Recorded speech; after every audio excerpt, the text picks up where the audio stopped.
Langsung dibuka dulu. Langsung aja. Boleh bebas. Buka dulu.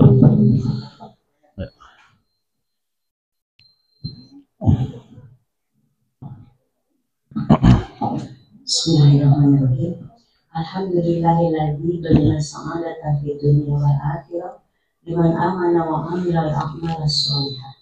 Asyhadu an la ilaha illallah wahdahu la syarika lah wa asyhadu anna Muhammadan abduhu wa rasuluh dan nasa ila siratal mustaqim. Liman salakahu faza bil ajri wal na'im yakin. Qala lahu ta'ala fil Qur'anil Karim. A'udzu billahi minasy rajim. Wasta'in wassalah fa innaha lakabiratun illa 'alal khashiyin. Ibu-ibu, bapak-bapak, mari kita panjatkan puji dan syukur kehadirat Ilahi Rabbi yang mana memberikan berbagai macam kenikmatan kepada kita semua.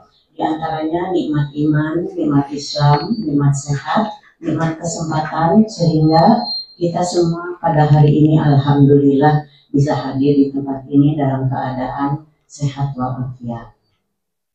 Untuk itu kami mengucapkan banyak terima kasih kepada ibu-ibu dan bapak-bapak yang telah hadir di sini. Semoga langkahnya, kehadirannya yang tentunya disertai dengan niat yang baik untuk mendapatkan ridha Allah Subhanahu wa Ta'ala yang akan dicatat menjadi amal soleh. Amin ya Allah ya Rabbal Alamin. Untuk selanjutnya kita akan mendengarkan tauziah sebagai acara inti. Tauziah yang akan dibawakan oleh Bapak Dr. Robi Permana, SPD MAG. Mari kita siapkan pendengaran kita, dengarkan dengan sebaik mungkin agar kita mendapatkan ilmu yang bermanfaat. Untuk itu kami persilahkan kepada Pak Ustaz.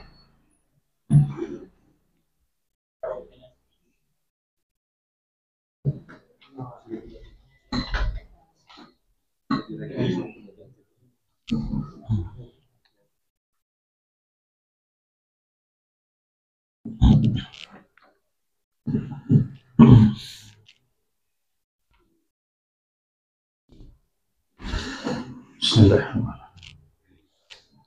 Innal hamdalillah nahmaduhu wa nasta'inuhu wa nastaghfiruh wa na'udzu billahi min shururi anfusina wa min sayyiati a'malina.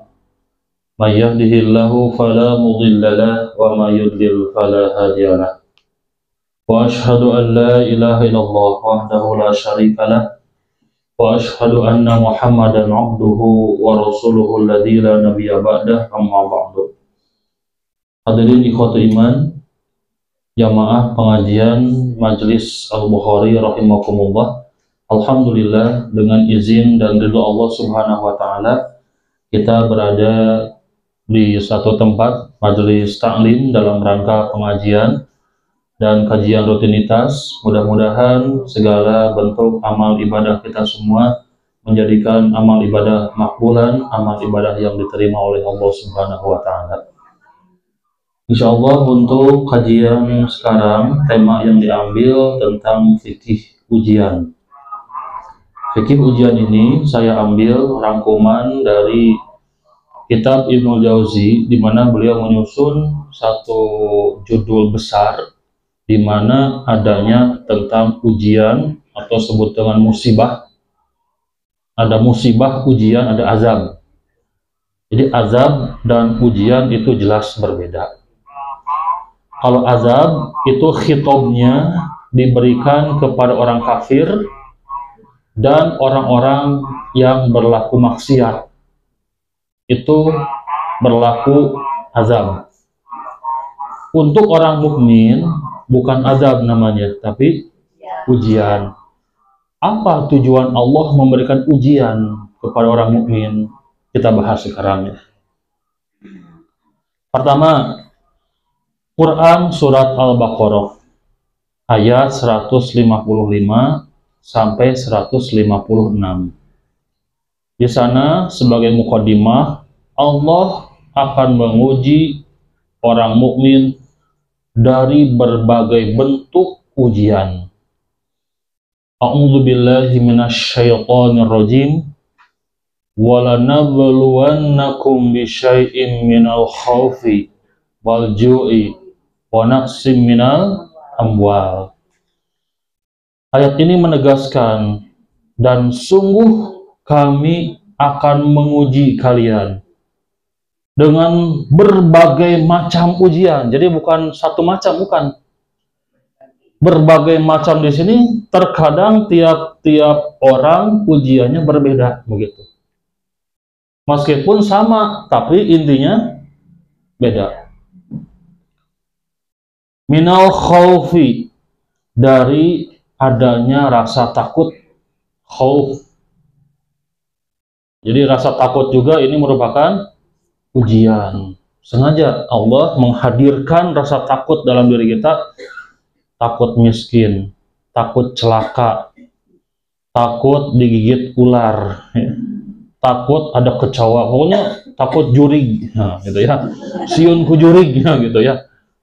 Nah, rasa takut di sini salah satu ujian, siun maut, gitu. Ibu, siun maut tuh siunnya, berapa orang mukmin tentang siunnya, tapi itu ujian, rasa khauf di sana. Walju, kelaparan, kekurangan harta, ya, rasa lapar, gitu. Itu juga bentuk ujian. Wa naqsim minal amwal, kekurangan harta, ingin beli itu belum punya uang, ingin beli helikopter belum punya uang, itu kekurangan harta juga merupakan ujian. Wal anfus, yang berkaitan dengan jiwa, hariwang, ya, khawatir, mana suamiku tidak pulang-pulang, udah jam 5, biasanya jam 3 udah pulang, tunggu terus oleh istri di rumah, jam 6 belum pulang-pulang, jam 7 malam belum pulang, sampai jam 9 belum pulang, timbul suudzon, jangan-jangan jangan-jangan ke wanita yang lain, itu suudzon tingkat dewa ya. Nah, ini yang disebut dengan wal anfus, khawatir, gelisah, ya. Pernah gelisah, Ibu? Sering, itu ujian dari Allah, ya. Sejauh mana pikiran kita tetap positif gitu, sengaja. Wasamarat, buah-buahan, al-lazat, yang dimaksud dengan kenikmatan, kelezatan, dicabut oleh Allah. Sedikit kenikmatan, itu juga ujian begitu. Ya. Ibu pernah makan sate nikmat sama gulai? Sewaktu-waktu tidak nikmat pernah? Karena sakit gigi? Karena sariawan? Nah, itu adalah samarot begitu. Jadi kenikmatan dalam lidah itu dicabut sedikit gitu. Saya juga sama ini dicabut sedikit kenikmatannya. Ya. Tadi makan goreng udang enak kok kita. Nah, itu ya. Wasamarot, jadi kenikmatan dicabut oleh Allah, dicabut sedikit, itu juga merupakan ujian. Berbagai macam bentuk ujian ini Allah beritakan, kabarkan.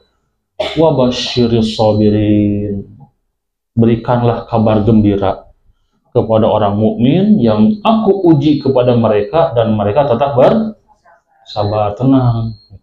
Tenang, tidak meronta, tidak, wah dasar Allah itu tidak, bukan namanya bahasanya, tapi tenang, gitu. Nafsul mutmainnah, ya.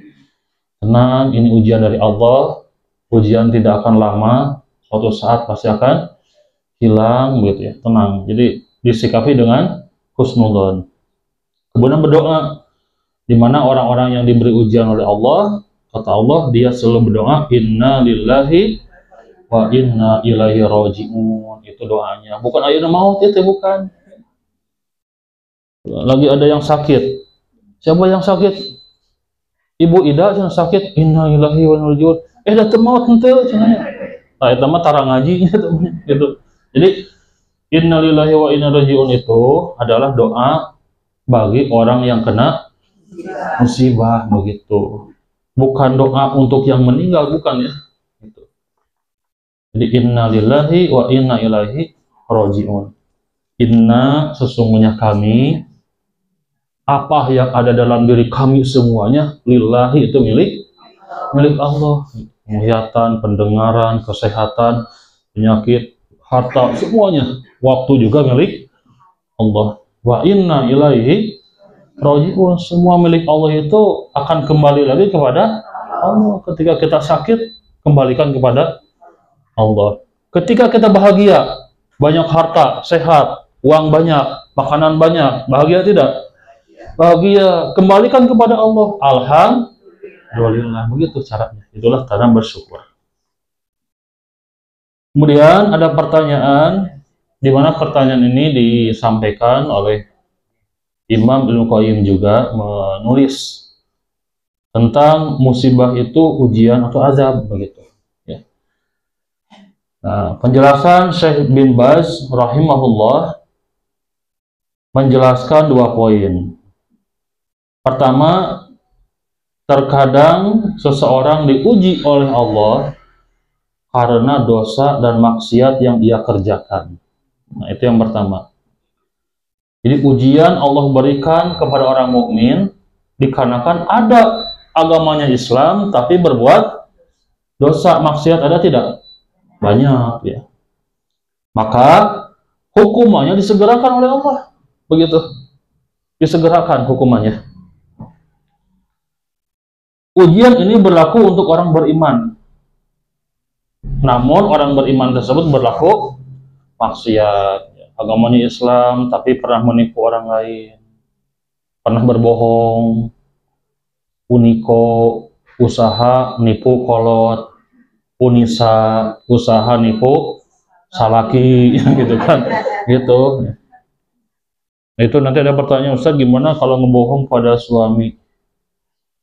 Harga SPP anak dinaikkan oleh istrinya. Ya. Jadi ada kelebihan dari sekolah misalkan 100.000 dinaikkan menjadi 1 juta. 1 juta karena ada acara itu ini itu. Padahal pihak sekolah nggak ada ya. Gitu. Gimana hukumnya? Boleh tidak? Oh, boleh langsung. Ya, langsung boleh ya. Iya. Ya, secara hukum itu boleh ya, secara hukum. Karena suami kepada istri kepada suami. Jangan begitu kan, dalam hadis mengambil uang suami dalam sakunya pun hukumnya boleh, tapi jangan berlebihan ya, Bu. Jangan berlebihan. Ya jangan diambil semua ya. Kerasa waktu itu sama saya waktu mau ke Jakarta ya. Udah dipisah-pisahin, ini untuk beli etol, ini untuk bensin. Nggak ada 500.000 ya. Gitu. Pas ditanya pakai anak-anak renang, ya, aduh nggak bilang. Kalau bilang nggak akan dikasih sini. Gitu. Yang ngambilnya anak lagi ngambilnya. Kenapa tahu? Disuruh mami. Gitu. Nah gitu lah. Nah itu jadi secara hukum boleh ya. Dalilnya surat Asy-Syura ayat 30. Itu dalilnya. Asy-Syura ayat 30. Wa ma asabakum min musibah. Dan bentuk musibah apapun yang kena kepada kalian, fabima kasabat aidikum wa ya'fu an katsir. Itu disebabkan perbuatan-perbuatan salah yang dilakukan oleh kalian, begitu. Wa ya'fu an katsir, dan kebanyakan Allah memaafkan. Jadi dari 100% dosa, 80% Allah maafkan, 20% Allah uji, begitu.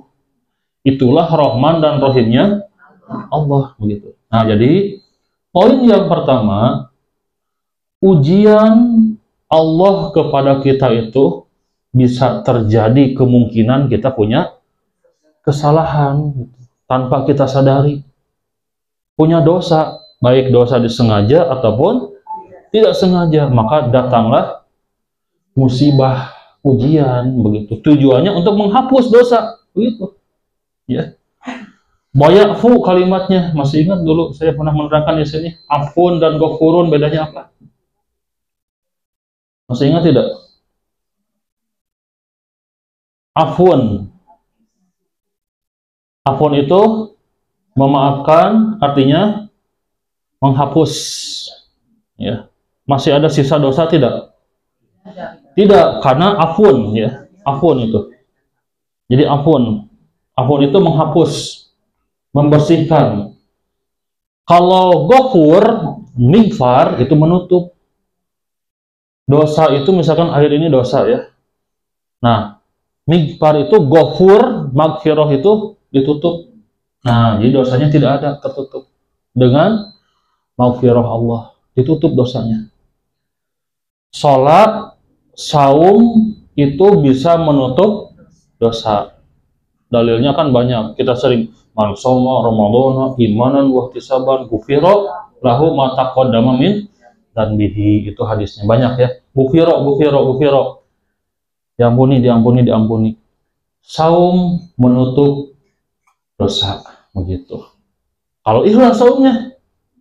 Ini mah saumnya tidak ikhlas. Dan dibeja-beja. Saya mah sedang saum, dirinya mata puasa. Dibeja-beja. Maka ketidakikhlasan itu saumnya ditolak, penutupnya buka lagi, dosanya muncul lagi tidak? Muncul, begitu gambarannya. Jadi harus dijaga. Ya. Tahajud menutup dosa. Malam-malam, siang-siang dibeja-beja. Tadi saya tahajud enak, nikmat ya tadi. Dari sekian lama tahajud malam tadi mah nikmat sekali. Sampai saya baca Quran 1 juz itu nggak kerasa. Saya sampai posting saya juga malam ini, di posting-postingnya. Itu habis pahalanya. Karena tidak ikhlas, terbuka lagi, dosanya muncul lagi. Itulah maghfirah. Jadi maghfirah itu penutup, harus dijaga. Ya, harus dijaga maghfirah itu. Tolong dibeja-beja gitu. Ya. Nah, di sini ketika Allah memberikan ujian, maka dosa-dosa kita dihapus begitu. Bukan ditutup, bukan. Tapi dihapus begitu ya. Itu yang pertama. Jadi seluruh musibah yang kena kepada diri kita dihapus dosa-dosanya. Yang kedua, bagaimana kalau ada orang yang soleh, diibaratkan tidak ada dosa ini mah, tapi tetap oleh Allah diuji. Kenapa bisa demikian? Nah, di sini penjelasannya, orang yang diuji bagi orang yang soleh diibaratkan tidak punya dosa. Ujian ini untuk meningkatkan derajat orang tersebut di sisi Allah. Dan ini tujuannya begitu. Ya, untuk dinaikkan derajatnya. Jadi yang pertama ujian Allah berikan untuk menghapus dosa bagi si pemaksiat. Yang kedua, apabila tidak punya dosa, tujuan Allah memberikan ujian untuk meningkatkan derajat begitu. Ujian ini bentuknya banyak. Sakit kepala, sakit pinggang, sakit mata, sakit gigi, sakit lutut, sakit hati, gitu. Berbagai macam rasa sakit, kekurangan harta dan sebagainya, semua itu akan menghapus dosa. Ada di sini yang sakit pinggang? Banyak ya. Nah, syukuri, tenang. Sakit tuwur ada? Ada, tenang ya, tenang. Mudah-mudahan menjadi penghapus dosa. Nanti ada hadis-hadisnya. Kata Rasulullah, ada orang yang kami uji. Yang Allah uji, terus diuji dalam waktu jangka panjang. Diuji. Dan dia tetap sabar, famata. Dia meninggal dalam keadaan masih diuji.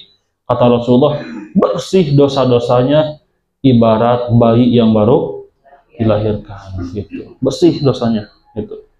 Langsung disebutnya dengan istilah syahid. Kan banyak mati syahid itu. Bukan hanya perang di medan peperangan, bukan. Pernah mendengar Ibu di pengajian mungkin ya, orang yang kebakaran itu adalah mati syahid. Orang yang sedang tabrakan mati syahid, orang yang tenggelam mati syahid, banyak ya. Mungkin sudah ada ustaz yang menerangkan itu. Nah, kenapa disebut mati syahid? Karena meninggal dalam keadaan diuji, begitu maksudnya. Nah, ini yang kedua, ditingkatkan derajatnya. Kemudian Syekh bin Baz menerangkan tentang keadaan manusia ketika diuji. Ada 4 golongan. Pertama, ketika manusia diuji, dia murka dan berkeluh kesah. Gitu. Diuji oleh Allah itu menjadi husnul aman, menjadi suudzon kepada Allah. Murka begitu. Berkeluh kesah di hati, di lisan atau di perbuatan. Sebagaimana Allah ungkapkan dalam Quran surat Al-Ma'arij ayat 19 sampai 23. Al-Ma'arij. Innal insana khuliqa halu'a idza massahu syarru jazu'a wa idza massahu khairu manu'a. Kesananya illa musallin, begitu ya.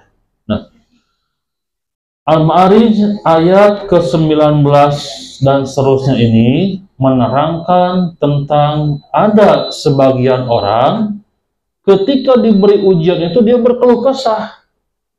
Dapat pahala tidak? Tidak, padahal sengaja. Allah memberikan ujian kepada orang ini sengaja. Pertama, untuk meningkatkan kesabaran. Kedua, untuk menguji keimanan. Ketiga, untuk menghapus dosa-dosanya. Itu bentuk kasih sayang dari Allah. Bahaya nanti kalau dihukumnya di akhirat kan. Maka mendingan di dunia 20%. Begitu. Ya. Dari 100% dosa, 20% Allah ujinya, 80% Allah hapus, dimaafkan, begitu. Makanya ujian itu bukan hanya dalam bentuk kesehatan, dalam bentuk harta saja, banyak, termasuk istri dan anak juga ujian. Pasangan kita berupa ujian. Inna min azwajikum wa auladikum fitnah. Nah, fitnah di sana artinya ujian. Sesungguhnya sebagian dari istri-istri kalian, anak-anak kalian, kalau dalam bentuk yang lain pasangan, berarti suami juga merupakan ujian, begitu. Semuanya ujian dari Allah. Sejauh mana kita bisa bersabar dalam menghadapi ujian. Makanya ujian bagi istri itu paling ringan sebetulnya. Dalam hadis, hanya 4 syarat perempuan masuk surga. Masih ingat hadisnya? Masih satu apa? Idza shallatil mar'atu khamsaha. Salat, kemudian saum di bulan Ramadan. Tidak disebutkan saum sunnahnya ya? Tidak, gitu, karena suami yang menanggung. Tapi kalau saum sunnah bagus, gitu. Tapi harus dengan izin suami. 3, menjaga farji, kehormatannya dijaga, keluarganya dijaga, kehormatan suami dijaga. Wah, salaki abdi macana naon ge cenah geus leuleus. Oh, jangan, gitu kan. Yang keempat, wa ta'at zaujaha, gitu. Taat kepada suami. Udah kata Nabi, 4 ini masuk surga bebas, mau pintu manapun bebas. Enak perempuan. Hadis kedua, para perempuan datang kepada Nabi. Ya Nabi Allah, wahai Nabi Allah, kaum lelaki berjihad di jalan Allah, pahalanya begitu besar. Bolehkah kami ikut berjihad? Adakah bagi kaum wanita untuk jihad? Jawaban Nabi 2. 1, jihadmu adalah mengurus rumah, nyiapkan makanan, nyiapkan minum, ngurus anak, mendidik, dan yang lainnya. Yang 4 tadi, itu merupakan jihad. Adakah yang lain? Kata Nabi, jihad untuk kaum perempuan itu adalah haji dan umroh, begitu.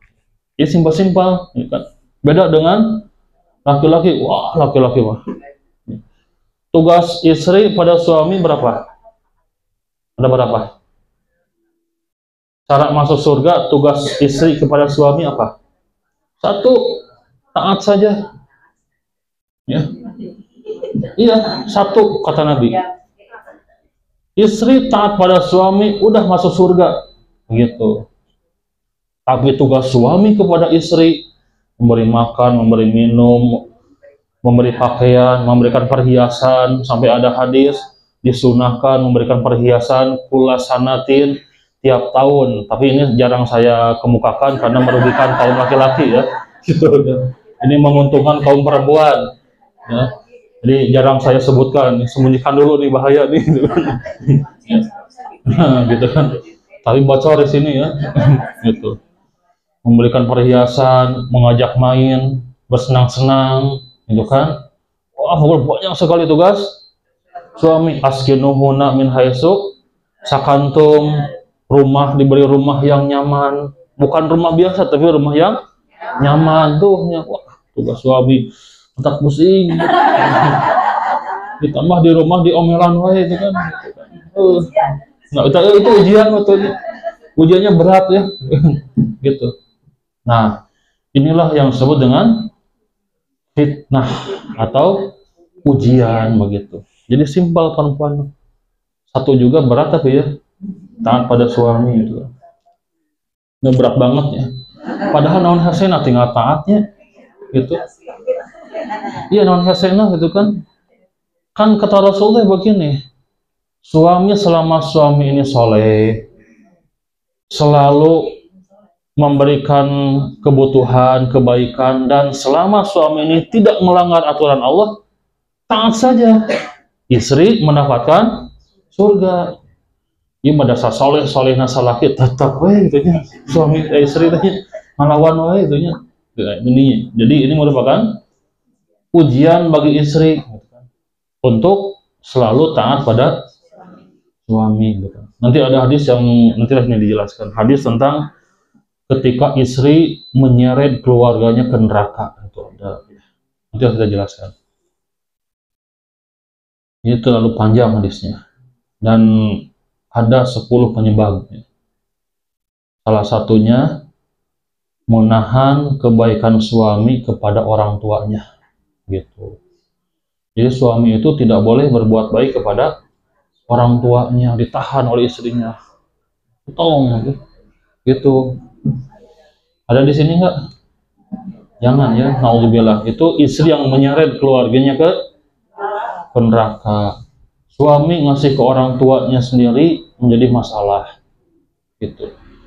Sampai berdoa si istri itu, ya Allah, berikanlah keluargaku yang kesehatan. Kalaupun engkau memberikan penyakit, berikanlah kepada mertuaku, ya Allah. Gila itu ya. Nah, naudzubillah min dzalik ya. Nah, balik lagi kayaknya. Nah, ini jadi yang pertama ketika diuji berkeluh kesah, jelek. Yang kedua ada yang bersabar. Terasa berat tapi dengan imannya membuat dia sabar. Tidak ada ujian yang ringan, tidak ada. Semua ujian adalah berat tapi dia punya keimanan, dia tenang dengan keimanannya, sabar. Itulah orang-orang yang akan mendapatkan surga, dihapus kesalahannya dan ditinggikan derajatnya. Yang ketiga adalah ridho. Ridho, yakin bahwa musibah ini datangnya dari Allah, begitu. Yang keempat bersyukur. Kenapa? Karena yakin dengan ujian ini Allah menghapuskan dosa-dosa, begitu. Ini yang bagus, sabar, ridho, dan syukur. Kemudian hikmah-hikmahnya. Yang pertama, hikmah dari adanya ujian agar nampak kesungguhan dalam beribadah kepada Allah. Hal ini diungkapkan dalam Al-Quran, surat Al-Hajj ayat ke-11. Al-Hajj ayat ke-11. Wa minan nasi ma ya'budullaha ala harf, fa in asabahu khairun itma'anna bihi, wa in asabatu fitnatun inqalaba ala wajhi khasirat dunya wal akhirah. Al-ayat. Nah, di sini kita baca tafsirnya. Ayat ini menegaskan tentang sebagian manusia yang lemah imannya tidak masuk ke dalam hati. Begitu diuji, dia berbalik dari agamanya, begitu. Jadi begini, ayat ini menegaskan begini, ada dua golongan manusia. ketika dia diberikan kesenangan oleh Allah, diberikan kekayaan oleh Allah, dia dekat dengan Allah. Ketika dia diberikan ujian hartanya yang kurang, kemudian dia menjauh dari Allah. Nah, ini golongan yang pertama. Sampai dia selalu update status, bersyukur, alhamdulillah ya Allah, alhamdulillah, karena dia sedang kaya. Begitu. Ya Allah, cukuplah kenikmatan itu, apa yang kau berikan, merasa cukup, terus bersyukur. Ya. Kemudian dia juga update status begini, nikmat itu ternyata sederhana sekali, padahal dia sedang di Eropa. Gitu. Ya. Dia update status seperti itu. Jadi tidak henti-hentinya bersyukur dikarenakan dia sedang diberikan kenikmatan. Ketika dia diberikan musibah, langsung dia kufur. Begitu. Ini golongan pertama. Golongan kedua itu sebaliknya. Golongan kedua itu ketika dia miskin, tidak punya apa-apa, dekat dengan Allah, ke masjid rajin, ngaji rajin, berdoa pada Allah yang bunga. Tapi ketika dia kaya, lupa, menjauh, sibuk, asalnya rajin ngaji, sekarang rajin ke toko, gitu ya. Gitu, bablas. Ini mah golongan yang kedua, sebaliknya. Maka kata Nabi SAW, ta'isa abdud dinari wa abdud dirham. Celaka bagi hamba dinar dan hamba dirham, begitu. Maksudnya celaka bagi orang yang disibukkan dengan keduniaan, begitu. Nah, ini mah sebaliknya. Kita masuk golongan yang mana? Jangan dua-duanya, jangan ya, gitu, bahaya. Kita mah termasuk golongan yang istiqomah. Dalam keadaan apapun tetap beribadah istiqomah kepada Allah, gitu. Nah, ini nih tentang golongan manusia. Jadi angin-anginan gitu ya, tidak tetap. Dua, hikmah dari ujian ini agar tidak lalai dari mensyukuri nikmat Allah. Oleh Allah diungkapkan dalam Quran surah Al-Baqarah ayat 243. Al-Baqarah 243, alam tara ilal ladzina kharaju min diyarihim wa hum ulufun. Di sini dan seterusnya ayat ini menegaskan tentang musibah agar manusia sadar siapa yang memberi nikmat, banyaknya nikmat yang telah diberikan. Jadi ayat ini menjelaskan bahwa hanya Allah yang memberikan nikmat. Diberikan rasa sakit itu agar kita sadar bahwa sehat itu nikmat, agar kenikmatan ini diberikan, dijalankan dalam kebaikan, begitu. Agar kita sadar, begitu. Agar kita terus bersyukur kepada Allah, maka oleh Allah diberikan ujian dulu, begitu. Ujian waktu luang ada dalam hadis riwayat Imam Muslim. Pertama kali yang akan ditanya nanti pada hari kiamat yang berkaitan dengan kemanusiaannya, yaitu tentang kenikmatan waktu, begitu. Nikmat waktu, waktu rineh dipakai apa? Rata-rata kita waktu tenang kita waktu apa? Main HP ya, nonton ya sekarang mau ya, nonton terus dari pagi sampai zuhur, kayaknya nggak masak ya. Suami baru pulang sama makan, wah itu. Nah gitu. Nah itu awas nanti akan ditanya waktu luang dipakai apa waktu luang kita. Waktu itu saya sudah ngasih rumus baca Quran, ya udah ya, masih ingat ya. Diamalkan tidak?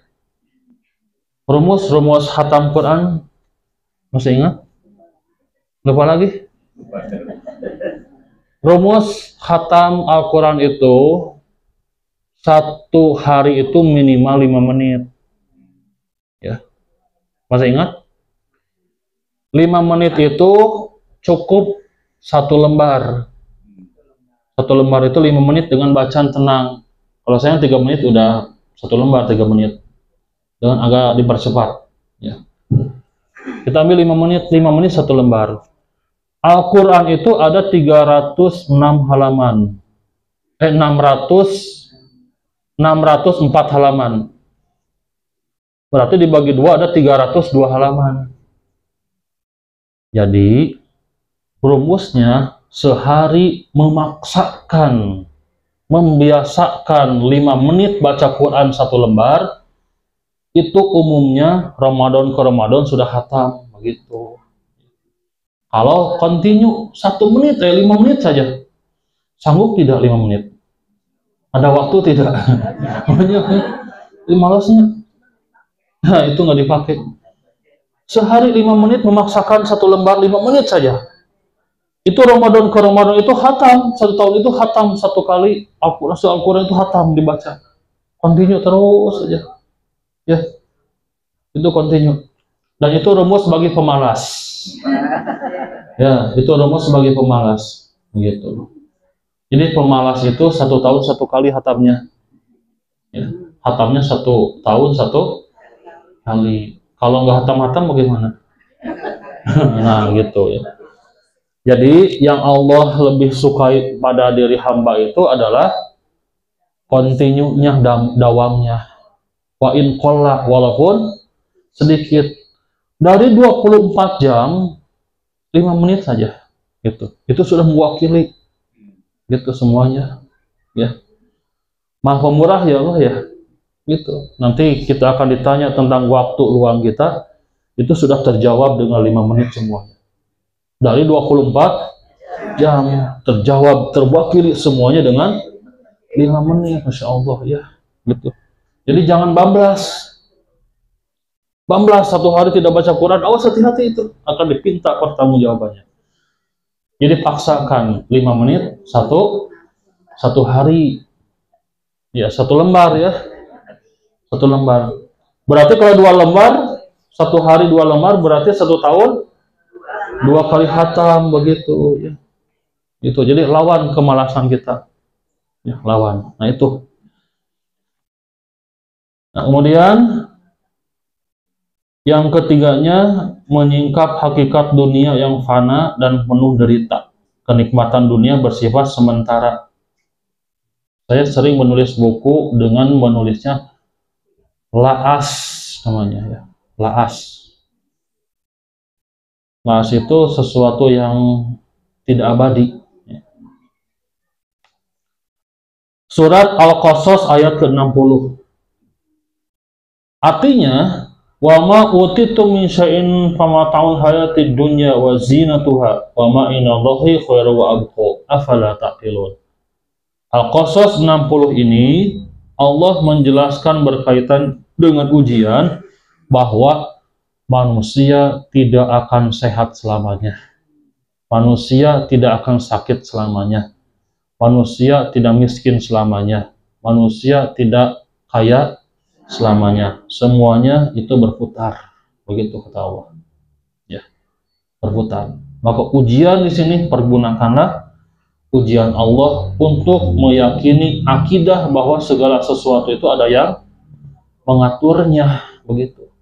Wa ma utitum min syai'in famata'ul hayati dunya begitu. Jadi kenikmatan dunia itu ada batasnya begitu ya. Ini saya berikan analogi begini. Ibu pernah makan enak sekali makannya. Nikmat, pernah? Sampai kapan? Sampai kenyang, betul. Meskipun kita makan, waduh nikmatnya nih makan. Nikmat sekali. Pertanyaan. Setelah kenyang, apakah kenikmatan atau makan setelah kenyang itu sama tidak rasanya dengan sebelum makan? Berbeda. Itulah sifat dunia. Terbatas begitu. Contoh yang lain, Bu, kalau main ke Pangandaran senang nggak?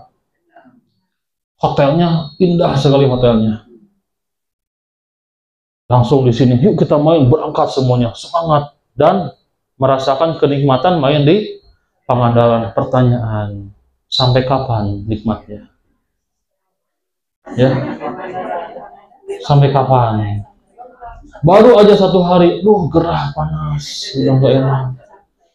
Baru 2 hari, ini kan seminggu, wah nggak kuat. Kan ini seminggu ini liburannya nggak kuat, pengen pulang tuhnya. Jadi kenikmatan yang tadi itu, yang semangat yang awal ini kemangan itu kemana? Hilang semuanya. Itulah dunia begitu. Makanya ada kaidah dunia itu kaidahnya ad-dunya darun balagun wa fanaun, gitu kaidahnya. Dunia itu satu tempat, darun balaun yang penuh dengan ujian, wa fanaun yang sifatnya fana, sementara gitu. Itu yang harus kita pahami nih. Sifat dunia ini sementara, penuh ujian dan sementara, tidak ada yang abadi, tidak ada. Ya. Sedangkan akhirat darun jazaun wa baqaun. Ini kaidahnya. Akhirat adalah satu tempat, jazaun yang akan ada balasan, wa baqaun kekal selamanya, begitu. Kalau senang ya senang terus, kalau tidak ya tidak terus, begitu. Ya. Itulah sifat akhirat dan sifat dunia. Nah, di sini Allah berikan ujian sengaja agar manusia paham, begitu. Dunia ini tidak abadi, tapi sifatnya fana, sementara. Yang keempat, memberikan pelajaran tentang tauhid, iman, dan tawakal. Jadi adanya ujian itu tauhid, iman, dan tawakal. Surat Fatir ayat 15. Ya ayuhan nasu antumul fuqara'u ilallah. Wahai manusia, kalianlah yang butuh kepada Allah. Wallahu huwal ghaniyul hamid. Sedangkan Allah, dialah zat yang maha kaya dan maha terpuji. Ayat ini menegaskan, Fatir 15 menegaskan tentang adanya tauhid, bahwa yang menyembuhkan, yang memberi penyakit, yang memberi kekayaan, memberikan kesenangan, dan yang lainnya hanyalah Allah semuanya. Diatur semuanya.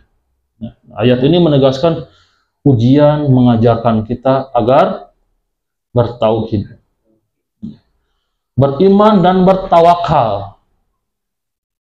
Bertawakal. Terkadang ada keanehan, ada seseorang yang mencari rezeki Allah, tapi dia menjauhi Allah. Tujuannya mencari rezeki, tapi menjauhi sang pemberi rezeki, begitu. Kerja dari subuh pulang malam. Nah, sholat kadang ketinggalkan. Tujuan mencari rezeki, tapi menjauhi sang pemberi rezeki, itu salah jalan, gitu. Nah, di sini kita diberikan pelajaran oleh Allah. Ya ayuhan nasu antumul fuqara'u ilallah, begitu ayatnya. Fatir ayat 15. Ya, jadi ayat ini menegaskan agar kita memiliki sifat ketauhidan, beriman dan bertawakal, begitu. 5. Menyadarkan agar berhenti dari dosa dan maksiat. Ayatnya sama seperti yang tadi dijelaskan, Asy-Syura ayat ke-30.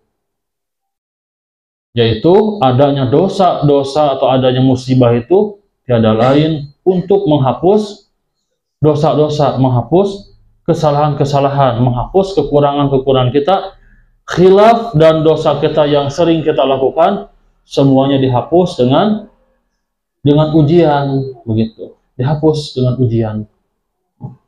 Sakit gigi menghapus dosa. Kata Nabi, jangankan sakit gigi, Nabi menyatakan walaupun tertusuk duri, kata Nabi, sedikit tertusuk duri itu menghapus dosa, kata Nabi. Pernah ibu makan pedak kasura, katojos? Pernah? Nah, itu adalah menghapus dosa, kata Nabi. Lagi makan kagegel lidah, aduh, pernah? Menghapus dosa, kata Nabi. Nyeri mastaka, menghapus dosa. Citajong, menghapus dosa. Tidagor, menghapus dosa. Tapi satu syaratnya, kata Nabi, tidak boleh berkata kasar, apalagi menyalahkan setan. Sebab setan tertawa, kata Nabi. Jadi begini Bu, dalam hadis kata Nabi, ketika kita ngomong kasar, Citajong misalkan ya, Citajong ngomong kasar, kumaha ngomong nanti? Jadi gitu. Itu setan tertawa karena menyangka membuat ibu Citajong itu oleh setan, padahal bukan, begitu. Padahal bukan. Nah, jadi tidak boleh ngomong kasar. Biasanya ibu-ibu, ya, saya waktu itu pernah ya spontan waktu itu beli, disuruh istri, beliin mau masak dan beliin sayuran. Mau sayuran apa bebas, terserah. Kan terserah wanya. Bingung naon wae itu nya, baiklah naon we. Belian we kabeh belian gitu kan. Banyak. Ada ibu-ibu waktu itu di Tajong. Bahasana teh kasar, manuk manuk lalaki. Nya gitu kasarkeun lah yang tega nyebatkeun. Atau nya gitu kan di Tajong. Nah itu tidak boleh. Jadi tidak boleh ngomong kasar begitu ya. Tapi ucapkanlah innalillahi wa inna ilaihi raji'un. Jeduk tidak buat innalillahi wa inna ilaihi raji'un. Gitu. Tong nyalahkeun gara-gara si salaki ceritanya masang ieu di dieu tah jangan. Nah gitu. Yang keenam sama ini dalil adanya ujian untuk membersihkan dosa-dosa. Ma yazalul bala'u bil mu'mini wal mu'minati fi nafsihi wa dihi wa malihi. Tidaklah seorang mukmin mukminah, tidaklah seorang suami istri diuji pada dirinya, diuji oleh anak-anaknya, diuji oleh hartanya, maka dia bertemu dengan Allah wa ma'alaihi wati'ah tanpa dosa sedikit pun. Nah ini hadisnya. Jadi ujian apapun yang Allah berikan kepada kita, maka ujian itu menghapus dosa. Dan kata Rasulullah SAW, ketika kita bertemu dengan Allah, wa ma'alaihi khoti'ah, tanpa membawa dosa sedikit pun, begitu. Tanpa membawa dosa sedikit pun. Nah ini. Bahkan dalam hadis yang lain disebutkan, kata Nabi, barang siapa yang punya 3 anak perempuan, kemudian orang tuanya ini mengurus 3 anak perempuan ini dengan benar, dakhala jannah. Suami istri ini dijamin masuk surga. Gitu. Siapa di sini yang sudah punya anak 3 perempuan? Baru 2, bikin lagi 1 lagi. Ya. Siapa ada yang punya 3 di sini? Udah punya. Baru 1 orang. Nah, di sini harus paham dulu. Jadi maksudnya bukan 3 anak perempuan. Maksudnya disebutkan anak perempuan itu karena zaman dulu seseorang punya anak perempuan itu malu, begitu, sampai dibunuh zaman jahiliyah itu. Banyak ya hadisnya. Yuzabbihuna abna, mereka membunuh anak perempuan, menyembelih anak perempuan, disembelih, dialungkeun karena malu. Muka mereka itu sampai hitam kelam disebabkan malunya punya anak perempuan, begitu. Karena tidak ada harganya perempuan itu. Itu zaman jahiliyah, oleh Islam diangkat. Jadi kata Nabi, barang siapa yang tidak malu punya anak perempuan, dia mengurus dengan benar, masuk surga, begitu. Nah, relevansi hadis ini maksudnya bukan perempuan.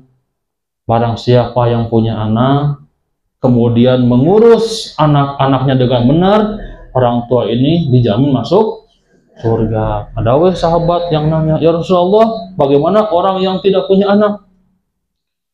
Dalam hadis sebutkan, maka usaplah kepala anak-anak yatim. Allah jangan salah paham, usap, unggul.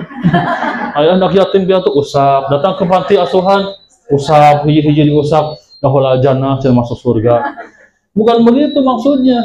Maksudnya mah memberikan makan, begitu, mengurus, gitu. Ngasih makan kepada anak-anak yatim, begitu. Oleh Nabi disebutkan mengusap kepala itu kasih sayang, begitu. Bukan mengusap kepalanya aja, ini bukan.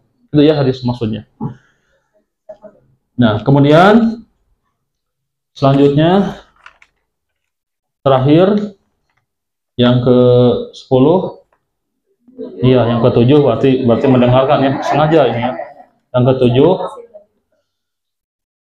oh ya, ini satu lagi kelewat. Idza kasara dunubuhul 'abdi wa lam yakun lahu ma yukaffiruha ibtalahu Allahu bil hazani wa liyukaffiruha. Oh, ini mah gagah nih hadisnya nih. Hebat ini Bu hadisnya. Apabila seseorang banyak dosanya. Dosanya itu banyak, tapi ibadahnya kurang. Sehingga ibadahnya yang kurang itu tidak bisa menutupi dosanya. dak salat teh kitu, salat lohor teh lohore hungkul bari jam 2. Tidak melaksanakan sunnahnya. Ngaji jarang, baca Quran jarang. Kita baca Quran teh lamun Ramadan gitu kayaknya setahun sekali gitu kan. Ke masjid oge jarang gitu. Ke masjid teh lamun Jumatan gitu. Kata Nabi, seseorang dosanya banyak tapi amal ibadahnya sedikit dan amal ibadahnya tidak bisa menutupi dosa-dosanya. Nah, kata Nabi ini, ibtalahullahu bil hazani liyukaffiroha. Maka Allah dengan kasih sayang Allah akan mengujinya. Sehingga dengan ujian tersebut habislah seluruh dosa-dosanya, begitu. Insya Allah ya. Nah ini nih. Kemudian yang terakhir, yang ketujuh, mendapatkan pahala besar dan mengangkat derajat. Innal abda idza sabaqat lahu minallahi manzilah lam yablugha bi amalihi ibtalahullahu fi jasadihi wa qaranihi. Kata Rasulullah begini, sesungguhnya hamba, apabila hamba ini sudah Allah tetapkan berada di derajat tertinggi dan dijamin masuk surga. Jadi ada hamba yang sudah Allah jamin pasti masuk surga, begitu. Lam yablugha bi amalihi, tapi amalnya tidak sampai kepada surga. Nah gitu tadi saya sholatnya wajib hungkul gitu, tapi dia sosialnya memang baik, secara sosial dia baik, belum pernah menyakiti orang lain, dia suka memberi, dermawan, tapi sayang ibadahnya dia kurang, begitu. Sholat tahajud setahun sekali geus untung gitu, tahajud teh, tarawih oge tarak sawareh gitu. Nah gitu, saum Senin Kemis gak pernah, apalagi ayamul bid, wah gitu. Kurang ibadahnya. Lam yablugha bi amalihi, tidak sampai ini, padahal Allah sudah menentukan dia akan masuk surga, tapi pahalanya cuma 10%, 90% lagi kosong, belum ada, begitu. Nah di sini ibtalahullahu fi jasadihi, Allah akan menguji dengan jasadnya, begitu. Seperti apa? Banyak rinciannya para ulama. Di antaranya Allah akan menguji orang ini yang sudah dijamin masuk surga. Pertama, misalkan dia tidak bisa melihat, begitu. Salah satunya. Diuji dengan tidak bisa bicara. Itu kan kekurangan ya, kekurangan. Diuji dengan penyakit-penyakit, gitu. Diuji dengan beberapa ujian fi jasadihi yang ada dalam jasadnya, nyeri cangkeng terus sudah setahun, 2 tahun, 3 tahun nyeri cangkeng teureun-eureun gitu. Biasanya mah diabetes, ulamanya diabetes dan sebagainya terus. Nah itu teh orang yang sudah dijamin masuk surga, tapi syaratnya harus sabar, begitu ya, sabar. Alfi malihi, raganya sehat, tapi Allah menguji di sisi yang lainnya, dalam hartanya. Bisa dilebihkan hartanya, bisa dikurangi hartanya. Perhatikan ibu, jadi ketika Allah menjamin masuk surga pada seseorang, maka Allah akan menguji dengan hartanya, agar hartanya itu sebagai ujian berupa kekayaan, begitu. Kaya raya dia teh, oh ternyata kaya raya itu adalah ujian, begitu, supaya dia tidak sombong, dia tetap berbau dengan masyarakat, dia tetap zakat, infak dan sedekah, masuk surga dengan hartanya, begitu. Yang kedua, diuji dengan kemiskinan, gitu. Kemiskinan, tidak punya apapun, sedikit hartanya, gitu. Miskin, tidak mampu. Semenjak menikah sampai umur sekian puluh tahun ngontrak terus misalkan. Itu teh diuji oleh Allah.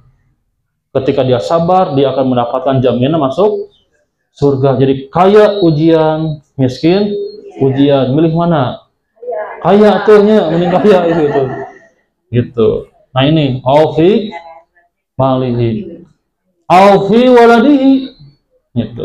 Diuji dengan anaknya ini. Anak adalah ujian, summa sabarahu, kemudian dia bersabar, gitu. Terus saja mendidik anak-anak. Makanya dalam hadis sebutkan siapa orang yang paling tinggi derajatnya nanti di akhirat. Ada yang sudah menerangkan hadis ini. Orang yang paling tinggi derajatnya nanti di akhirat siapa? Dalam segi sosial ini. Jadi yang paling pokok itu selain ibadah, yang kedua adalah sosial. Sebab nanti ada hadis, orang yang ibadahnya kurang baik, sedikit tapi sosialnya baik, itu mengantarkan ke surga. Ini ada golongan orang yang dalam segi sosial derajatnya paling tinggi, sampai orang-orang tengadah melihatnya. Siapa? Nah, itu adalah para guru. Itu para guru dalam hadis riwayat Imam Muslim, para guru yang mendidik anak orang lain, dididik oleh dia dengan benar sampai si anak bisa baca Quran, minimal iqra bacaan, tahu mana benar mana yang salah. Dalam hadis sebutkan itulah golongan orang-orang yang paling tinggi derajatnya sampai tengadah begitu. Wah, Negor dipecah. gimana? Negor dipecah. Ya. Jadi sampai diberikan mahkota gitu. Jadi mahkota itu bukan hanya untuk orang yang membaca Al-Quran saja, bukan, tapi tarbiyah. Tapi tarbiyah pendidikan begitu. Kalau yang sebesar-besarnya dosa siapa? Dalam hadis, dalam segi sosial ini, orang yang khianat kepada orang yang sudah mendidik anaknya. Orang tua yang jelek kepada buruknya, ini hadisnya. Ya, itu jarang disebutkan ya. Itu jarang karena kurang populer ya di sini ya. Nggak tahu, belum baca mungkin ya. Gitu. Itu dosa paling besar sekali begitu. Dosa paling besar. Nah itu. Jadi awas hati-hati dalam segi sosial. Hablum minan nasnya harus diperhatikan begitu. Nah ini. Nah kemudian summa sabarahu ala zalika hatta yublighul manzilatal lati sabaqat lahu minallahi ta'ala. Orang-orang ini yang diuji oleh Allah dari jasadnya, hartanya, anaknya, pendidikannya, dan segalanya. Dia bersabar, maka barulah dia akan sampai dan ditinggikan derajatnya, kemudian dimasukkan ke surga. Begitu. Jadi ujian salah satu jalan menuju surga begitu. Kalau tidak diuji-uji bagaimana? Hidupnya senang terus. Padahal jarang ke masjid, ke orang lain sombong, dia kaya raya. Namanya apa? Istidraj. Siapa yang bisa menerjemahkan istidraj bahasa Indonesianya apa? Nyungkun bahasa Sunda, nyungkun mah. Coba, saya udah beberapa tahun ya sering nanya. Di tulisan-tulisan makalah, buku-buku saya itu menerjemahkan istidraj itu adalah nyungkun dalam kurung B Sunda. Nah, gitu ya. Itu awas hati-hati itu. Jadi orang yang tidak pernah sakit itu awas hati-hati, itu bahaya. Gitu. Orang yang tidak diuji itu awas hati-hati, itu bahaya. Di sini sungkun istidraj namanya. Inna idhamal jazai ma idhamil bala. Sesungguhnya besarnya pahala bagi seseorang tergantung besarnya ujian begitu. Wa innallaha idza ahabba qauman, dan sesungguhnya Allah apabila cinta kepada seseorang, satu kaum atau satu orang, ibtalahum, maka Allah akan mengujinya begitu. Jika Allah cinta akan mengujinya. Jadi ujian itu rasa cinta dari Allah. Inilah hakikat tauhid begitu. Nyeri cangkeng teh kasih sayang teh Allah, ya Allah, irham ya teh nyeri cangkeng ya Allah. Nah gitu ya.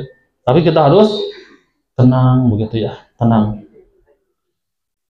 Faman radiya, barang siapa yang ridho, falahu ridho, maka Allah pun ridho kepadanya dan dimasukkan ke surga. Waman sakhita falahu sukhtu, apabila dia berkeluh kesah, tidak ridho, maka Allah pun tidak ridho begitu ya. Hadirin ikhwatu iman rahimakumullah. Jadi poin ke-7 ini, ujian mengantarkan kita ke derajat yang paling tinggi gitu ya. Jadi ikhtiar saja. Bukan berarti mau sakit ya selamanya. Bukan berarti begitu ya. Bukan. mau sakit tuh selamanya, biarin dah sakit ini mah dari Allah. Bukan, kan tadi sudah dibahas ada tawakal.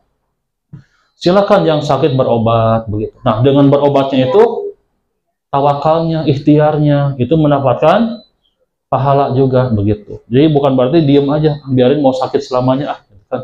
Jadi tidak demikian pula pemikirannya begitu. Itu kiranya yang bisa disampaikan dari kajian hari ini, fikih ujian ya. Fikih tentang ujian. Sebelum ditutup ada pertanyaan silakan. Ya, mangga. Kalau suaminya meninggalkan rumah satu-satunya, termasuk warisan bukan? Ya. Suaminya meninggal, kemudian meninggalkan Rumah satu-satunya tempat tinggal. punya suami, Ya, meninggalkan rumah. meninggalkan rumah. Untuk istrinya kan. Itu termasuk warisan. Iya, warisan, tirkah namanya. At-tirkatu, tirkah itu adalah al-malul mayiti, harta peninggalan si mayit, bentuk apapun itu termasuk warisan begitu. Jadi memang harus dibagikan. Meskipun tempat tinggal istri nggak punya lagi, ini tempat istri di sini, itu tetap harus diberikan, dibagikan sebagai warisan. Nanti kan kalau rumah itu didapati setelah menikah, nanti dalam Islam ada istilah gonong gini nanti. Kalau punya anak 1/8 plus gonong gini nanti tergantung keadaan. Kalau memang istri ikut andil untuk membangun rumah ini, pernah istri itu ikut andil untuk membangun rumah, memberikan sebagian hartanya gitu kan, maka gonong gininya setengah, 1/2 ditambah 1/8 begitu. Tapi kalau istri tidak ikut andil, tidak mengeluarkan biaya sedikit pun, itu tetap dapat gonong gini, karena harta yang didapati atau rumah didapati itu setelah menikah dapatnya 1/3 begitu. Jadi 1/8 plus 1/3, sisanya memberikan kepada anak-anak begitu. Jadi tetap harus diberikan karena itu hak ya. Kalau istrinya meninggal namanya Ya sama. Tapi kalau istrinya meninggal nanti diperhitungkan hartanya harta siapa ini begitu. Jadi harus dibedakan dulu. Ini tuh harta siapa? Harta suami atau harta istri? Harta yang dibawa sebelum menikah yang mana? Yang setelah menikah yang mana? Begitu. Istri misalkan ya, si istri ini menikah dengan suami. Hanya tuh menikah dengan suami. Nah, suaminya begitu. Kemudian istri ini sebelum menikah sudah punya rumah. Kemudian setelah menikah punya rumah lagi. Yang ini dikontrakan, yang ini kontrakan. Ini rumah hasil berdua. Kemudian suaminya meninggal. Ini suaminya meninggal. Maka rumah ini yang dibagikan ini mah jangan. Karena ini rumah istri yang dibawa sebelum menikah. Jangan, ini udah. Mau rumah, mau mobil, kendaraan apapun dibawanya sebelum menikah, itu bukan harta warisan begitu. Tapi ketika istrinya meninggal, ini menjadi warisan. Ini juga sebagian menjadi warisan begitu. Karena ini hasil berdua begitu ya. Nah, seperti itu bagiannya.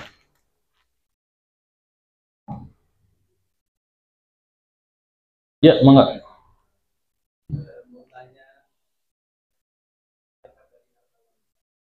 Oh, nggak ada zakat itu mah. Nggak ada. Zakat itu sudah ditentukan. Pertama ada zakatu tijaro, zakat jual beli dari modal 2,5%. Zakat dagang ya. Tapi profesi ini bukan asal-asalan jualan, bukan. Saya mau ke Ramadan nih, mau jualan aja. Jualannya jualan biasa atau menjualkan, itu tidak ada zakat. Jadi profesi penjual itu ada zakat dari modal gitu ya. Kedua, ada zakat perhiasan. Kita ambil pendapat yang menyelamatkan kita, lebih ihtiyati, tidak ada nisab, tidak ada haul. 1 gram pun wajib dikeluarkan zakat begitu. Termasuk emas yang diberikan ketika dijadikan mahar. Itu wajib dikeluarkan zakat. Walaupun 1 gram. Besarannya 2,5%.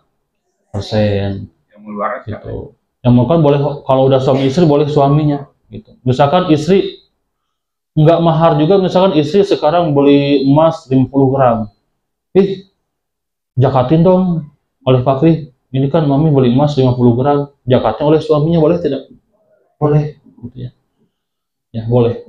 Nah itu sudah suami istri ya. Kemudian ada lagi zakat tumbuhan. Kita punya apa, kebun atau beras atau padi sekitar 1 hektar, itu keluarkan zakatnya 5% begitu ya. 5% dari seluruhnya ya. 5%. Yang mana? Zakat emas perhiasan ya 1 kali selama emas ini tidak dijual-jual. Tapi kalau dijual mau ditukar juga, istilahnya itu tetap akarnya jual. Ketika kita tukar atau dijual, beli lagi, itu keluarkan lagi zakatnya 2,5%. Dan zakat itu tidak boleh diberikan pada siapapun kecuali pada asnaf. Boleh memberikan zakat pada orang tua? Jangan, karena orang tua bukan asnaf. Masa ke orang tua ngasih zakat? Itu mah kewajiban. Zakat itu ausahinas, kotoran, maka harus diberikan kepada tempat-tempatnya, asnaf-asnafnya begitu. Ya. Kalau infak kan Bebas infak mah. orang tua boleh. Orang tua boleh. Infak sodako bebas. Kata Nabi, berinfak sodako itu kepada saudara perbanyak. Gitu. Kepada saudara. Ya. Ya, mangga. Ya, itu ada satu lagi. Ya.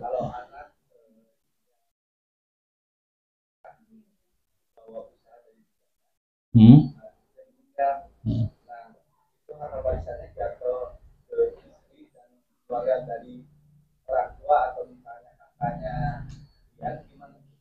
Oh iya. Seorang anak ketika bujangan memang sudah punya usaha, dan setelah menikah, dia menikah juga usahanya semakin meningkat. Ketika dia suaminya meninggal, harta itu jadi bagi-bagi tetap kepada istri 1/8. Kalau punya anak, kalau tidak punya anak 1/4. Kalau punya anak istri 1/8. Orang tuanya juga masih ada, dapat, orang tuanya bapaknya dapat 1/6. Begitu. Ya, 1/6. Kalau tidak punya anak, istri 1/8, sisanya bagikan ke bapaknya semuanya. Begitu, kembali lagi ke bapaknya, ke orang tuanya gitu ya. Gitu. Nah, kalau anak perempuannya semua, nanti hartanya kembali dibagikan kepada saudara. Saudara bapak, adik, kakak itu dapat bagian. Jadi bagikan kepada anak perempuannya 5. Hartanya ada mobil 10, perusahaan, rumah. 2/3 bagikan kepada anak perempuan semuanya. 2/3, 1/3 bagikan kepada adik kakaknya. Begitu. Adik kakak kandung, seibu sebapak. Gitu ya caranya. Ini dulu tadi. Kalau yang seseorang punya hutang ke kita, sekian gram misalnya, terus nggak mampu bayar, jadi cicil pakai bisa 1 gram 2 gram itu. Gimana? Ini dari awal tadi?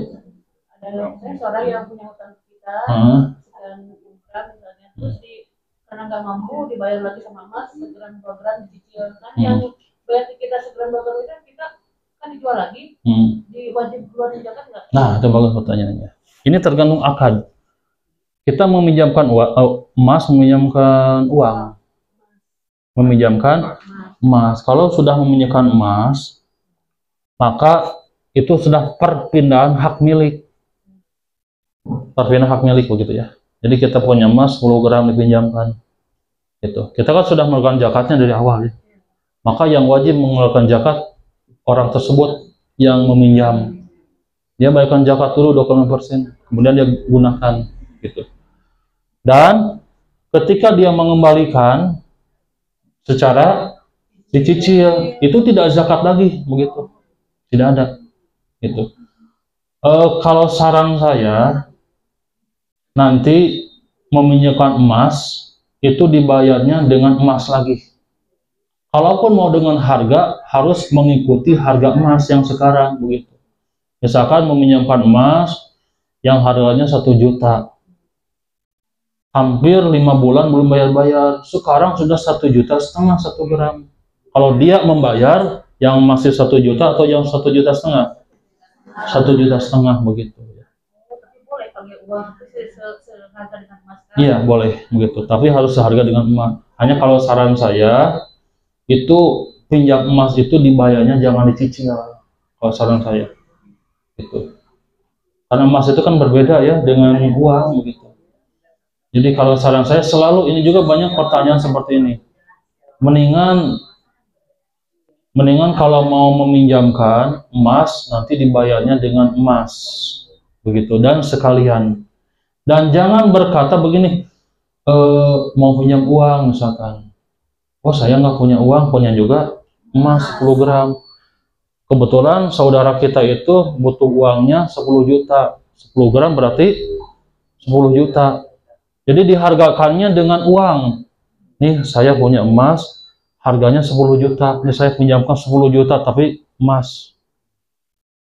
Nah jangan bahasa uang, jangan. Nanti kalau dibayarnya 1 tahun, ya, emasnya sudah naik, dia kan bayar tetap 10 juta gitu kan. Nah itulah bahayanya meminjamkan emas. Akadnya harus benar di awal begitu. Karena emas itu kan berbeda ya, termasuk barang riba begitu. Harus hati-hati emas itu. Ya. Kan misalnya dia mau pinjamnya janjinya seminggu, ataunya Lebih bertahun-tahun, iya. akhirnya nggak kembali gitu kan, dia ya diganti tapi nggak bisa pun, jadi bisanya kembali. Iya, kalau gitu mah madorot ya, dororot. Ya. Ya memang kalau yang pinjam itu kan biasanya seminggu we. Biasanya. Tapi begini, dalam ayat Al-Quran yang ayat berapa Al-Baqarah yang panjang 1 halaman teh? Ada kan surat Al-Baqarah tentang dain ya? Panjang sekali 1 halaman. Ya ayyuhalladzina amanu idza tadayantum bidainin ila ajalin musamma faktubu. Jadi orang yang meminjamkan kepada orang lain pahalanya seperti sodakoh setiap hari dengan apa yang dipinjamkan. Begitu, itu yang pertama. Jadi ikhlas meminjamkan itu harus ikhlas.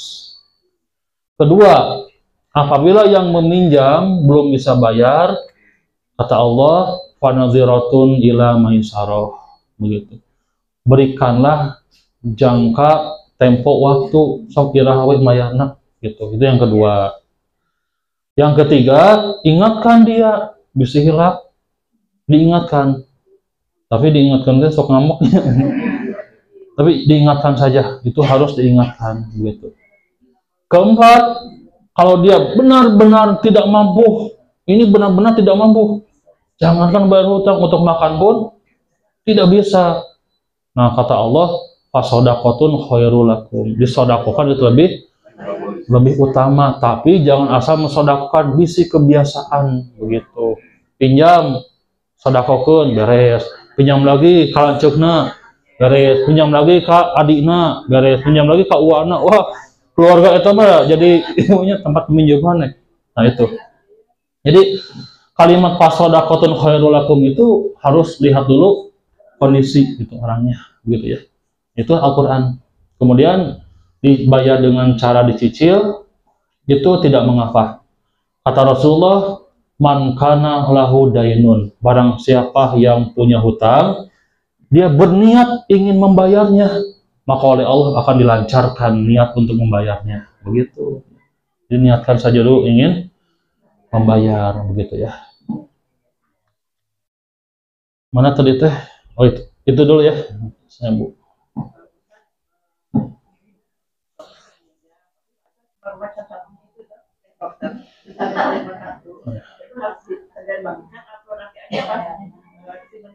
Harus segera dibagikan.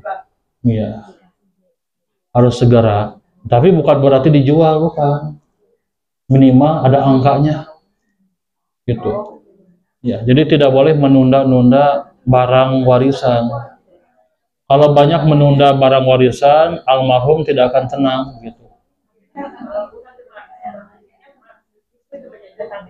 Iya, minimal ada angkanya saja.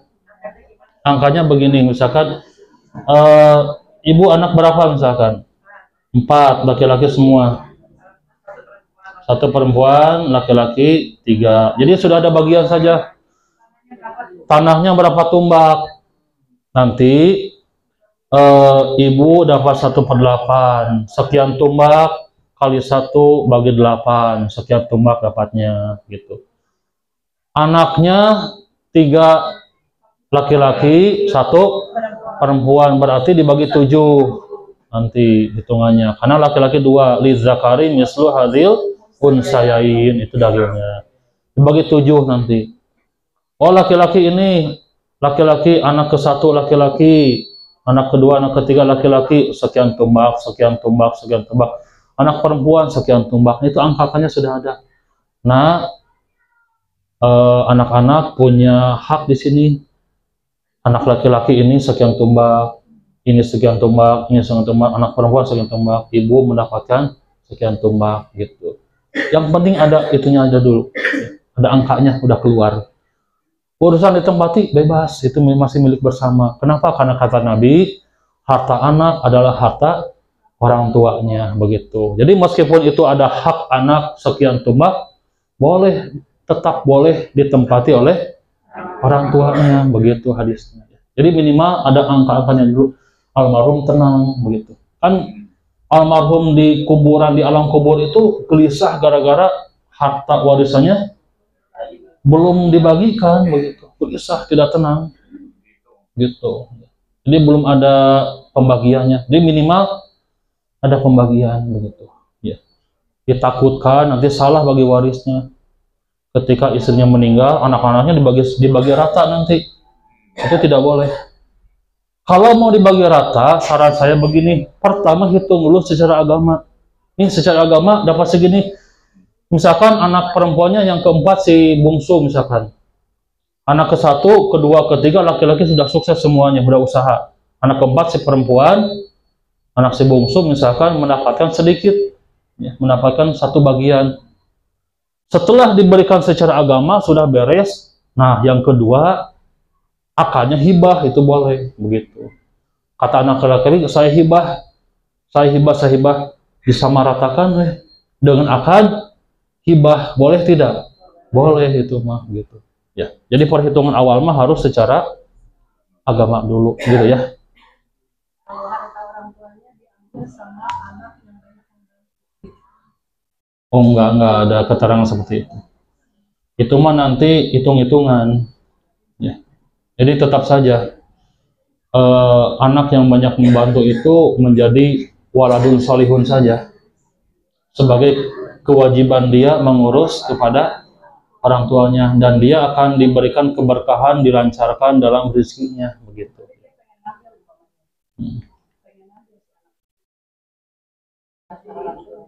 Gara-gara dia memberi itu, iya. Iya.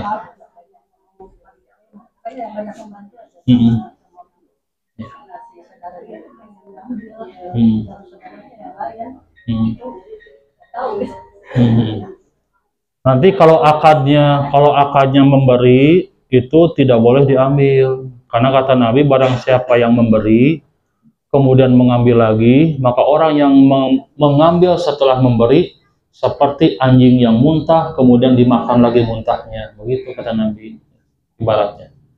Jadi kalau akadnya memang memberi, ya tidak bisa diambil lagi, begitu. Sudah menjadi milik orang tua, begitu statusnya ya. Kecuali kalau anak hanya memberikan pinjaman, sok anggawe lama misalkan, berarti itu bukan memberi ya, meminjamkan, itu boleh meminjamkan, begitu.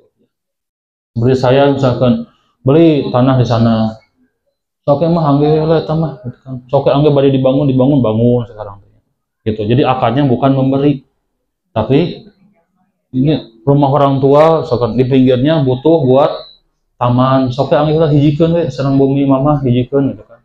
Supaya jadi taman kan, jadi taman enak kan. Nah, itu. Jadi itu akadnya bukan memberi, tapi memakai saja boleh, gitu kan. Nah, itu mah nanti milik anaknya, begitu. Ya, itu tuh Bapak dulu. Hmm. Hmm.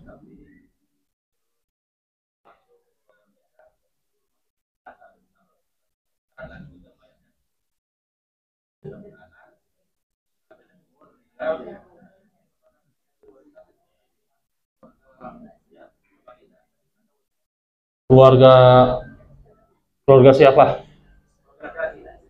Keluarga laki-lakinya. Iya. Iya. Iya, dapat itu. Udah punya anak belum? Bukan dari istrinya udah punya anak? Punya anak. Iya, iya sama. Jadi ketika seorang anak meninggal dan punya rumah, punya harta, harta ini pertama kepada istri dapat 1/8 tetap, kepada anak-anaknya, kepada orang tuanya, orang tua anaknya, bukan mertuanya, bukan mertuanya mah tidak dapat apapun, tidak ya. Nah, orang tua kandung itu dapat dapat 1/6.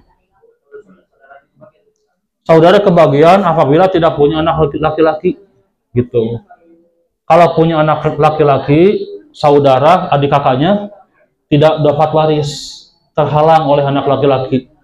Kalau tidak punya anak laki-laki, anaknya hanya perempuan, bapaknya, ibunya dapat warisan, saudaranya pun dapat warisan begitu.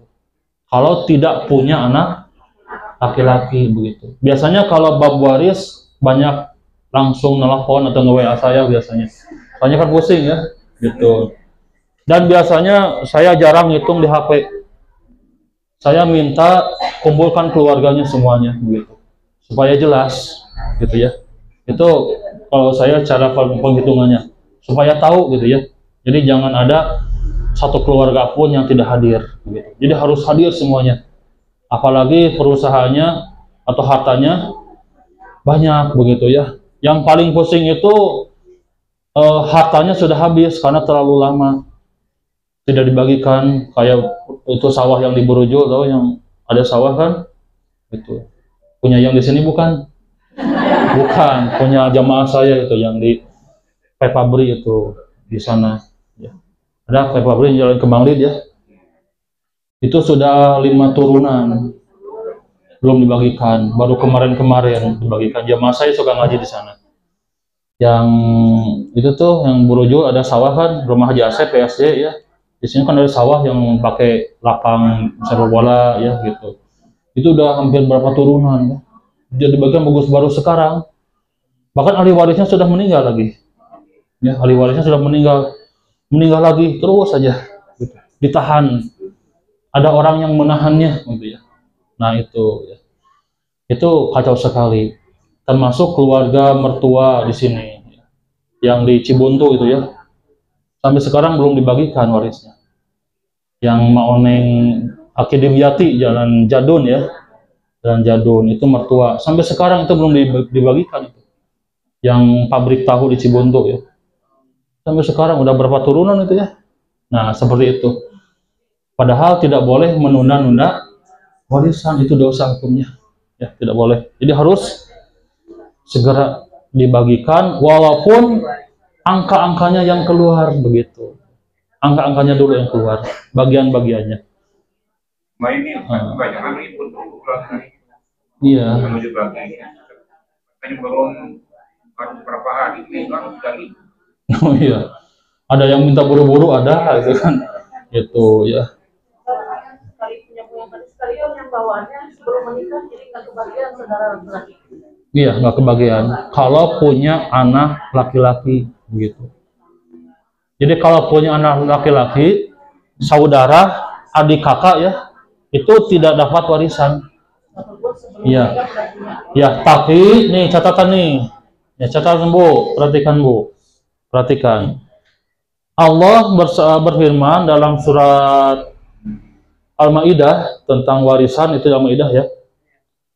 Orang-orang yang terdekat, orang-orang muqarrabin yang terdekat dan terhijab tidak dapat warisan, maka wajib mendapatkan sedekah, tetap ada sedekah bagiannya begitu ya. Sedekah tetap ada begitu. Saudara juga kan itu saudara dekat tapi terhalang tidak dapat warisan. Sabab yang meninggal punya anak laki-laki, ini terhalang saudara-saudaranya begitu. Tidak ada warisan, tidak, tapi ada sedekah. Nyesek pasian 10 tumbak mah. Gitu. Dari yang lain karena ini mendapatkan ratusan tumbak. Oke, karena ini bab waris, saya jelaskan dulu Bu, biar jelas. Ini orang tua punya anak 3. Ya. Punya anak 3 nih. Anaknya 3. Laki-laki, yang ketiga perempuan. Yang laki-laki ini punya anak 2. Laki-laki perempuan lah, sejodoh. Gitu nah. Hartanya ini banyak sekali. Rumah, emas juga simpanan, wah ini tabungan, di ATM juga miliaran triliunan. Ini meninggal duluan anak yang pertama. Meninggal duluan. Ya. Ini cucunya berarti ya. Lama kelamaan orang tuanya meninggal. Meninggal ya. Pertanyaan. Cucu dapat warisan tidak? Dapat tidak? Ayo, dapat tidak? Kenapa tidak? Ada anak laki-laki begitu. Kalau ini perempuan, dia dapat karena dari anak laki-laki. Ini ada anak laki-laki, maka dia terhijab, tidak dapat apapun, nol. Cucu nol. Jadi yang dapat warisan anak laki-laki dan anak perempuan. Amplop ke sini. Warisan dari orang tuanya begitu. Kakak-kakaknya ini, adik kakaknya tidak dapat warisan juga, terhalang oleh anak laki-laki. Jadi semuanya ke sini. Emas, uang, perusahaan, mobil, semuanya ke sini kedua orang ini, 2 anak. Nah, Allah Maha Bijaksana, wajib memberikan hibah. Ini si cucu kasihan ini. Kasihan. Wajib hukumnya memberikan hibah dari sini. Nah, nanti disinilah perannya orang yang berilmu. Gitu. Kalau tidak berilmu, diambil semua, apalagi anaknya serakah misalkan. Nah, disinilah perannya orang berilmu, ustaz datang, diberikan ini, wajib ini harus sekian persen berikan kepada cucunya ini, berikan nih, karena bapaknya sudah meninggal. Minimal tuh rumah itu berikan sama dia, gitu. Kakak adiknya nggak ada bebas hibah. Nah, ini kakak adiknya juga masih ada, berikan juga sebagian, begitu. Entong hawak, gitu ya. Itu ada dalam surat Al-Maidah dijelaskan. Tapi itu namanya hibah namanya. Dan hibah ini hukumnya wajib gitu. Bukan warisan tapi hibah begitu ya. Nah, jangan lupa setelah dibagikan uang, emas dan sebagainya, jangan lupa ini ustadz yang hitungnya kasih karunya. Gitu nih. Pancak nuhun gitu. Nuhun ustadz nuhunnya tos. Nggak yang bercanda ini ya, bercanda. Iya, soalnya saya sering hitung capek Bu, hitung waris wah dipotret, capek. Itu. Alhamdulillah hatunun ustad tos weh, jembling gitu, sami-sami atas weh, gitu. Tapi nggak mengapa ini bercanda ini ya, iya. Tapi ada tugas itu mah ya, nggak apa-apa. Mangga Ibu Bapak masih ada pertanyaan yang lain? Nah, cukup. Saya pengajian lagi sekarang pada zuhur. Masjid ini belakang SD Plus. Ya, enggak.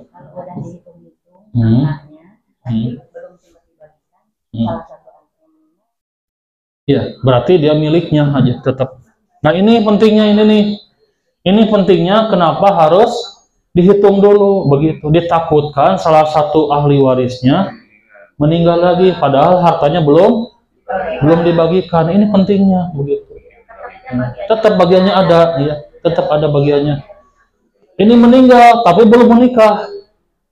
Dia belum menikah, keburu meninggal. Begitu. Bagiannya ada.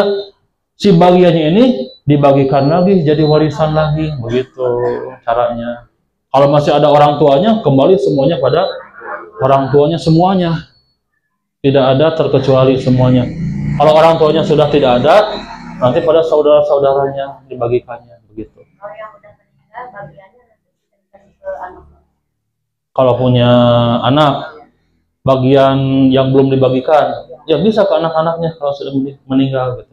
Jadi ini yang sudah meninggal, dia punya warisan dari orang tuanya, tapi warisannya belum dibagikan, maka seolah-olah hartanya ada, begitu. Bagikan ke anak-anaknya, begitu ya caranya. Jadi ada, masih ada, bawa warisan lumayan panjang ya. Iya, soalnya saya di Serang, ke Serang itu bawa waris panjang, bahkan ada perusahaan-perusahaan roti, kerupuk, rumah makan Padang itu ada 8. Karena ada orang Padang di sana ya. Wah banyak. Saya sampai ke sana hitung-hitung waris. Ramai ternyata. Ya, banyak yang belum dibagikan maksudnya ya. Nyantai gitu kan. Padahal nggak boleh ya. Gitu. Masih ada pertanyaan? Cukup ya? Ya cukup. Ya waktu iman rahimakumullah, itu kiranya yang bisa disampaikan tentang makna dari ujian. Saya tutup dengan doa kafaratul majlis. Subhanakallahumma wa bihamdika asyhadu an la ilaha illa anta astaghfiruka wa atubu ilaik. Aqulu qouli hadza wa astaghfirullah li wa lakum. Wassalamu alaikum warahmatullahi wabarakatuh.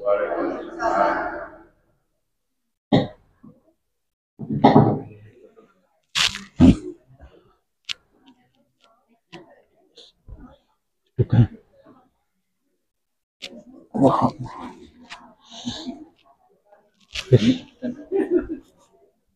Oh iya ini. Demikian ibu-ibu yang tausiah yang telah disampaikan oleh Bapak Ustadz yang materinya fikih ujian.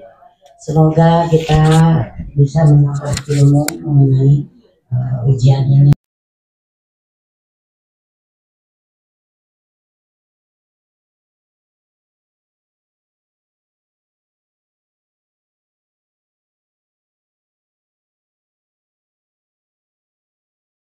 Usaha selalu dalam kesehatan. Amin. Dan lancar di perjalanan untuk menuju pulang. Demikian ibu-ibu, terima kasih atas segala perhatian, mohon maaf atas segala kekurangan dan kehilapan. Aku qouli hadza astaghfirullahaladzim lakum.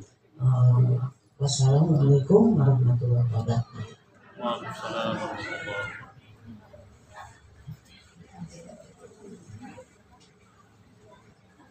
Kalau di masjid ini takwa, karya apa? Gimana? Masjid takwa, karya apa aja? Yang terbawa malam katanya. Di Atapwa, Nah, ya Rabu malam Kamis. Aja suka ke sana?